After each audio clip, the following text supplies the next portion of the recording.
Hey there, I am at the tail end of a 9-hour trip, and I just wanted to share some tips with you on how to avoid joint pain during your long car rides. So there's two main things, and you can do these before and after your car ride. Number one is to hydrate. Make sure you get your water intake in. Now, I know what you're probably thinking, I don't want to stop constantly during my trip because I constantly have to pee. I get it. I do not like to stop.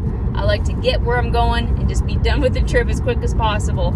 So what I like to do is before the trip, I'll drink my daily allowance of water, maybe a little bit more. Really make sure that my body is hydrated. On the trip itself, I just sip. I don't take any big sips. I don't take any big gulps. Along the trip, I am not drinking as much water as I usually do.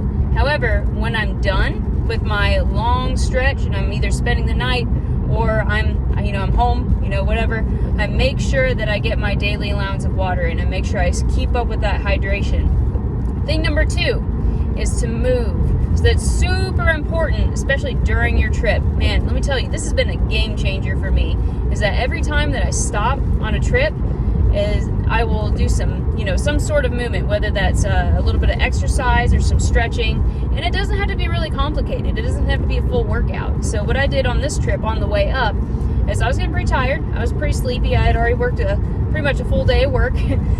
So what I did was I just did some high knees, butt kickers, and jumping jacks. Really simple cardio stuff that I can do anywhere. And I just did somewhere between 30 and 60 reps per side for each of those. I had my blood pumping. I was super awake and alert for the rest of the trip. It was awesome. And I did that about 2 more times just because, not because I was sleepy, but just because it just felt so good. My body thanked me for it. And let me tell you, I was not sore at all on the rest of that trip. And I also like to stretch, and this is super important after your trip as well. I know the temptation that after you're done with your trip, you're home or you're at this destination and you're tired, all you want to do is just crash.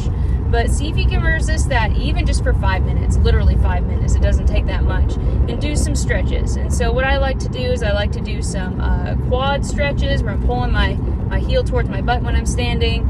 Any forward folds where I'm standing upright, but then I just bow forward like you're trying to touch your toes, stretch out the back of your legs. I love side bends, getting that side reach in there, my favorite thing.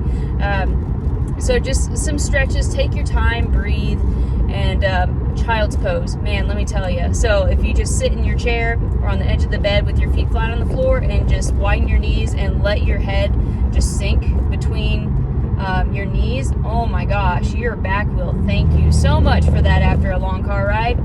So make sure you just take the time to get some movement in on your stops, and some movement and especially some stretching after you're done with the trip.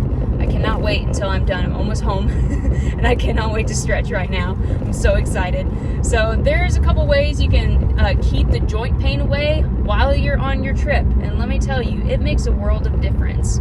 When you're doing those exercises, you're gonna look like a weirdo, but here's the thing, those people at the gas station or wherever you stop, they're most likely not gonna see you ever again. So go for it. Well, I really hope these tips help you out.